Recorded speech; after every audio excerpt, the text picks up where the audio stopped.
Film theory. The dark secret of the Little Mermaid. Disney. Right before they finna drop Little Mermaid. You know what I'm saying? Right? It hasn't dropped yet. I think it drops this week, actually. Right? Does it drop this week or next week? I don't know. But it's coming out. You feel me? This was dropped 3 days ago. Let's go. Am I going crazy, or are water movies kind of having a big moment right now? Avatar 2, Black Panther 2, Aquaman 2, and of course the Disney live-action remake of The Little Mermaid. May 26th. All right, next week. Coming up soon. With all these ocean movies in theaters, it's no wonder everyone in Hollywood's been so salty lately. Down. Hello, Internet! Welcome to Film Theory, the show that has gadgets and gizmos aplenty, who's its and what's its galore, but my favorite doodad has gotta be the subscribe button. Well, it's that time again, loyal theorists. That wonderful time of the year where our corporate overlords over at the Walt Disney Company decide to take one of their beloved classic animated films, suck all the joy out of it, and then produce a lifeless live-action remake that somehow manages to make $1 billion. That's right, today we're talking about The Little Mermaid, which hits theaters later this month. And let me just say, I'm not hopeful. I knew this one was going to be fighting an uphill battle the second the trailers showcased the song Part of Your World as this big power ballad moment for Ariel, just riffing on higher and higher notes. That's not what that moment is, guys. It's not a vocal showcase. It's supposed to be a sad and reflective song. Ariel is literally yearning for a different life. Now, let me be clear, this isn't Halle Bailey's fault. It's an issue of direction, of missing the point of the original story and characterization of the song, but who knows? Maybe I'll be surprised. Let's just say I'm not holding my breath as I prepare to dive under to sea. That said, one thing that I can't deny is that trailers for this movie have gotten me thinking. If this is meant to be a live-action remake, well, you know, there's just no such thing as a live-action mermaid. And while I certainly like the designs that they did, what would a realistic mermaid look? This one looks fire, I ain't gonna lie. I really like this one too, but this one, out of all the three, gotta be the toughest looking one. I like that one. Look like the whole half human, half fish thing. Like, how would that even work biologically? Could that even work biologically? Could a creature like Ariel actually be real, or would she end up looking more like a cryptid creepypasta? And before you call out that piece of common knowledge that mermaids would just look like manatees because old-time sailors mistook manatees for mermaids, yeah, turns out that wasn't a widespread thing. In fact, as far as my research showed, it only ever happened once. And the guy that couldn't tell a dugong from a bathing beauty was everyone's favorite clumsy conqueror, Christopher Columbus himself. Yep, it looks like Columbus, the same guy who mistook the Americas for the East Indies, was just as bad at identifying aquatic mammals as he was the continents. So what would a biologically accurate humanoid aquatic species evolve to look like if we wanted them to be part of our world? Let's just say Prince Eric would probably want to seriously reconsider his decision to kiss the girl. And in perhaps the strangest twist of all, Ursula would probably be doing Ariel the biggest favor possible by taking away her voice. Don't believe me? Well, what more is you looking for, all you crabs? Let's dive in. So, how does one go about figuring out the biology of a fictional aquatic humanoid that does not actually exist? Well, first off, we know for a fact that whatever we're creating, it's gonna have to be a mammal. Yeah, for as much as I would have loved for the answer here to pull from some of the truly gnarly real-life creatures that live deep underwater, it just doesn't line up with the physical characteristics that we see in these iconic Disney designs. First off, the mermaid tail. Ariel and all the other mermaids have tails that move up and down when they swim as opposed to side to side. Believe it or not, this is actually a feature that evolved exclusively for underwater mammals because they had limbs underneath their bodies that eventually turned into fins, and they move up and down because that's the way their backbones naturally bend. See also other aquatic mammals like dolphins, whales, and seals. Secondly, we gotta talk about the hair. Ariel and Triton have truly luscious locks. Since all mammals have hair and fish don't, clearly mermaids are gonna have to be more mammal than fish. Plus, the sight of Ariel without hair is just a cursed image that my brain cannot unsee. Lastly, this one's a bit awkward to say, but the seashells. King Triton has himself a pair of nipples, and one can reasonably assume that the same is true for all the other mermaids that live in Atlantica. That right there is a feature exclusive to mammals that produce milk for their young. So pretty much any way you slice it, there's a lot of evidence pointing towards our Disney mermaids having to be mammals. Knowing that, there's actually a point in the evolutionary history where this sort of divergence could have occurred. This is known by some researchers as the aquatic ape hypothesis. Yo, I was on Facebook the other day and there was a post about which one would you over obsess over, space or the ocean? You know what I'm saying? Which one would you guys over obsess over, if that made sense? You know what I'm saying? Space or the ocean? Let me know down below. You know what I'm saying? I'm going with space. That's just me. I ain't gonna lie. Hypothesis. Basically, it says that humans evolved from apes that either lived close to or in the water, and that our upright stance was born out of the need to keep our heads above the surface. This could be where our realistic mermaids diverge from the rest of the species during this period of early human evolution, going under the waves instead of standing above them. That said, right off the bat, there's one major problem that we immediately have to address. Disney's mermaids very clearly breathe both below the water and above it.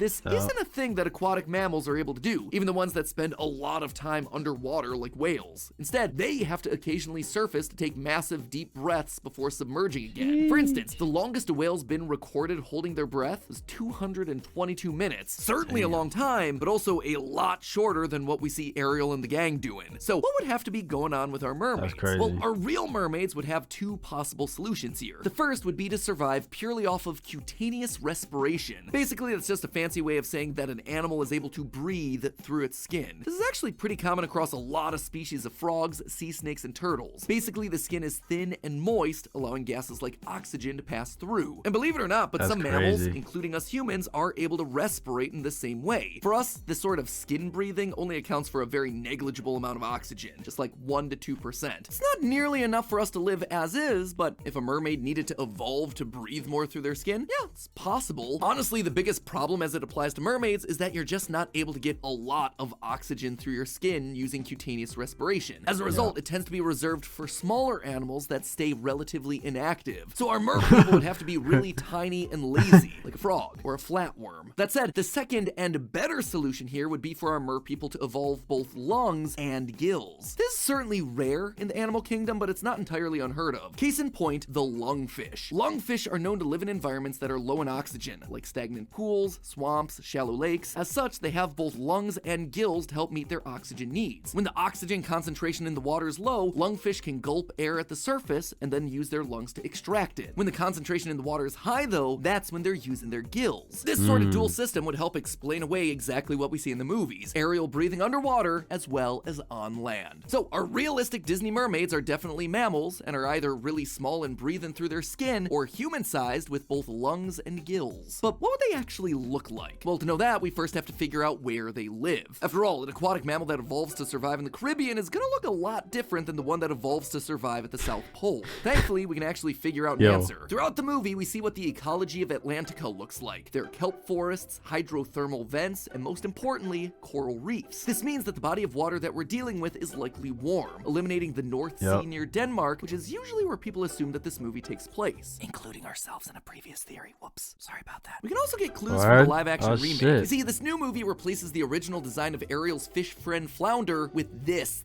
thing. Gone is all the fun and whimsy of that original design, but in its place is scientific accuracy. Yay? Notice the 5 black vertical stripes and the yellow back. That right there is the sergeant. See, bro, sometimes when these production companies and shit, they want to make a real life type of movie, it don't be hitting, bro.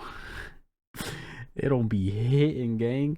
Major fish, a species that lives in the Atlantic Ocean as well as the Mediterranean Sea. In fact, the Mediterranean is definitely going to be our best guess for Ariel's home based on other clues that we see in the movie. For instance, here, in Prince Eric's bathtub, we see statues of what look to be fish. In reality, though, those are meant to be dolphins, and they match the art style of various fountains found throughout Italy. We also see flamingos appearing in the song Kiss the Girl, a tropical bird that can appear in lagoons, deltas, and estuaries around the Mediterranean. I could keep going on and looking at the plants and animals of this region, but perhaps the strongest evidence of all comes not from the movie itself, but rather from a video about the movie. On the official Disney Princess YouTube channel, while reviewing fun facts about the film, they outright say this. Ariel grew up in the Mediterranean, right? Yes. Not to be outdone, they follow it up with this. Also, did you know that Prince Eric's palace is somewhere in Italy? I mean, it doesn't get much more clear-cut than that. It's coming from an official source. So with that finally settled, we can actually start looking at how these mermaids would look and why.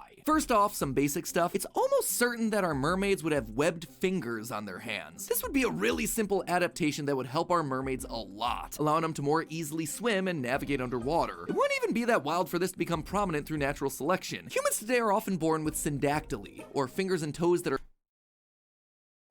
fused together. Fused together? Huh? Huh? Natural selection. Humans today are often born with syndactyly, or What? fingers and toes that are fused Boston Children's Hospital? Hey, yo. I know some people have what you call it? Duck web feet or duck feet, one of the two. Where like it's pretty much like the spacings, obviously it's like connected a little bit, you know what I'm saying? fused together. So it's very possible that this sort of thing would absolutely show up in an evolutionary offshoot of humans. Our mermaids would also have eyes, obviously, but those eyes would likely be bigger and with larger pupils. You see, while fish eyes and human eyes work largely the same way, focusing light onto a retina in the back of the eye, fish eyes are usually rounder and more flexible. This allows them to quickly adjust to changes in water pressure and the way that water is bending the light. Because fish and mermaids live underwater, they also have to deal with lower light conditions. As such, having a larger retina with a higher density of photoreceptors is going to help their overall sensitivity to light. We'd also likely see their eyes having a coating of tears, a slippery, oozy secretion meant to protect them, similar to what dolphins use to protect their eyes. It's also likely that our mer people wouldn't have any sort of human-looking ears. If you look at images of whales, dolphins, walruses, and seals, you'll notice that basically none of them have ears. Instead, they have these two little holes in their heads that act like ears. This is because any sort of external ear is going to create drag in the water and slow them down, thereby getting eliminated during the evolutionary process. So at most, our mer people would just have two holes in the sides of their head. Speaking of drag, what about that hair? Arguably, the most iconic part of Ariel's whole aesthetic is her long, bright red head of hair. But would that be a thing for a real mermaid? Certainly not. Just like ears, long hair would provide a lot of drag as our mermaids tried to swim through the water. You ever wonder why Olympic swimmers wear caps that cover up their heads? One of the big reasons is to keep their hair down to reduce drag. They also have to shave all their body hair off, and I mean all of it, for the exact same reason. They want as little drag as possible when they swim. And this I did not know that shit. Oh my god. That makes sense too. I did not know that.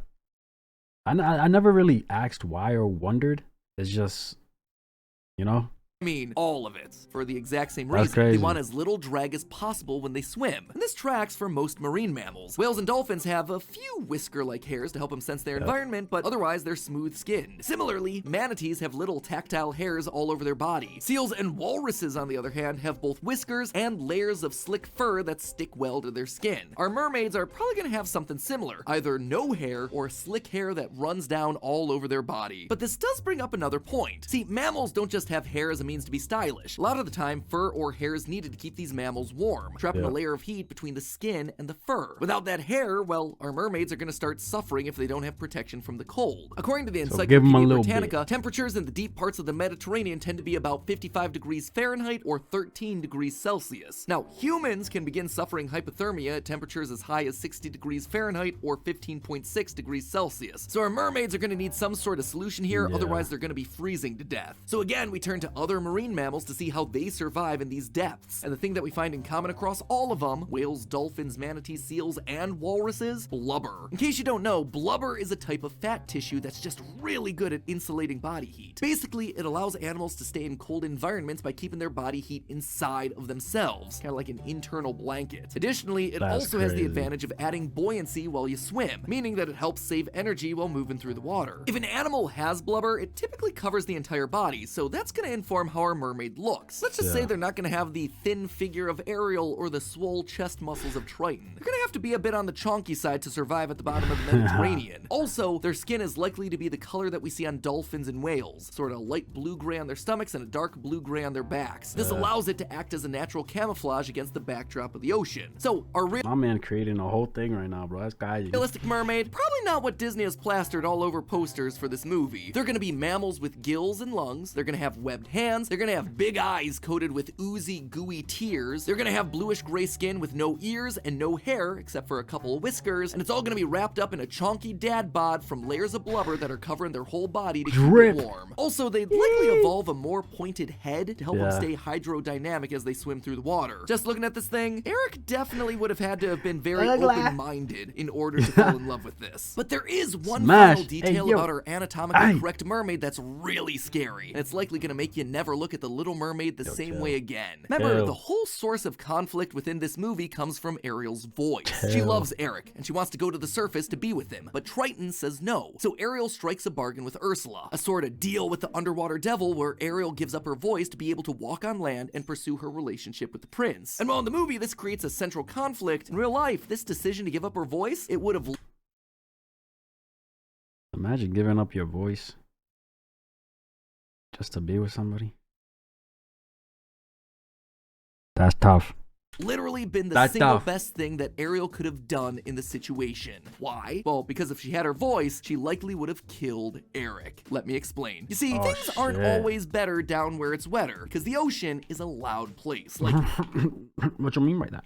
you see, things aren't always better down where it's wetter. What are you talking about? He said it, not me. Because the ocean is a loud place, like really loud. You might not believe it if you're relaxing on a boat or at the beach, but that's because underwater sounds reflect off the surface of the water and back down into it. Yeah, it might shock you because human ears aren't evolved to hear underwater, but water is an excellent conductor of sound. So much so that sound can travel 4 times faster and farther underwater than in air. Plenty of sea creatures Does that include like waves too? Because bro, no, I don't think it does. But if it includes the sound of waves, bro, the little beach I went to in DR, bro, I think it was the second or third to last video. Bro, the sound of the waves at that beach was amazing, bro. Amazing. that sound can travel 4 times faster and farther underwater than in air. Plenty of sea creatures actually use this to their advantage, making really loud sounds to communicate. Seahorses can growl at a volume of 115 decibels to intimidate predators, louder than a rock concert. The toadfish attempts to attract a mate by vibrating their swim bladders at a volume of 177 decibels, louder than a shotgun blast. And the pistol shrimp can snap its claw shut at a volume of 220 decibels, louder than a NASA rocket launch. And it's not just fish and invertebrates either. The aquatic mammals are also really loud. The elephant seal can bark at a volume of 126 decibels. Bottlenose dolphins can reach 163 decibels, and blue whale calls can cap out at 188. But that's nothing compared to the single loudest marine mammal and the loudest animal in the entire world, the sperm whale, which can produce clicking sounds up to 233 decibels. Now, anything above 120 can harm a human ear. It only takes 165 decibels to burst your eardrums. So that 233 decibel click, that's already gonna be some... Yo, nah, that's crazy. All right, so going back to the dolphin. They whistle outside the water, right? What if we hear it outside the water? Or do they do it underwater? And they can only do it underwater. You know what I'm saying? Let me know. Sperm whale, which can produce clicking sounds up to 233 decibels. Now, anything above 120 can harm a human ear. It only takes 165 decibels to burst your eardrums. So that 233 decibel click, that's already gonna be some bad news. Those sperm whale clicks have reportedly been so loud that they can cause temporary paralysis in parts of the human body. Science journalist James Nestor has even written that the clicks could potentially, quote, vibrate a human body to death. If our mermaids are reaching anything close to that in terms of their vocal volume. Huh?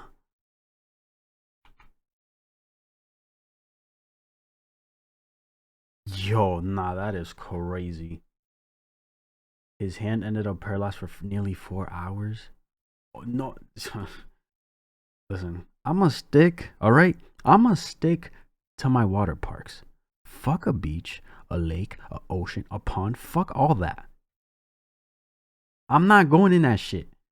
Hey, yo. Vibrate a human body to death. If our mermaids are reaching anything close to that in terms of their vocal volumes, at minimum, once Ariel comes above the water, just the act of speaking is gonna physically harm Eric, potentially bursting his eardrum and permanently rendering him deaf. Someone call Mr. Beast. I think we have patient 1001. And if the mermaids are somehow able to get as loud as a sperm whale, well, it's a good thing that it don't take a word to kiss the girl, because Eric wouldn't be under the sea. He'd be 6 feet under the ground. I guess all of them should be happy that Ursula wanted Ariel's voice, because at that point, you have to wonder who the true poor unfortunate soul really is. But hey, that's just a theory. A film theory.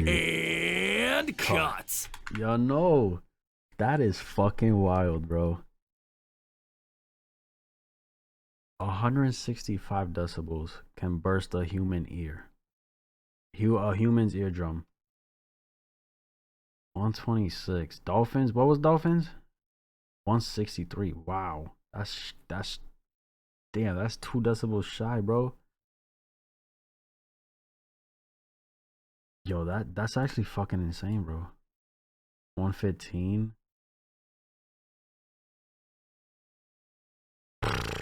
Man. Homeboy lucked out. You know saying? My boy lucky boy. What I'm taking away from this is that I'm not crazy for wanting to see an adaptation of the story where mermaids are literal monsters. I like I mean, bro, what's it called? I'm pretty sure we'll probably see something in the future, bro. Like some horror mermaid movie, because what they did with Winnie the Pooh, you know what I'm saying? It's bound to happen. I ain't gonna lie. I like the theory centering around the voice because it elevates Ursula's from a petty villain to a legitimate monster. The more voices she has, the more damage she can do in her home. That's wild. The realistic mermaid mammal evolution reminds me a lot about the likely evolution the human body would undergo after spending thousands of years in space, looking a lot like the standard gray aliens. You know? That's crazy, man. Let me know what you guys thought, bro. You know what I'm saying? But yeah, going back to this, I don't think I've ever seen anybody with their hands kind of like intertwined together in a way, you know what I'm saying? The feet, I've seen that before. I think it's called duck feet or what? I think it's duck feet. I think it's duck feet, you know? Let me know what you guys thought, though. That's my reaction. If you enjoyed this video, like, subscribe if you haven't. And I'm out.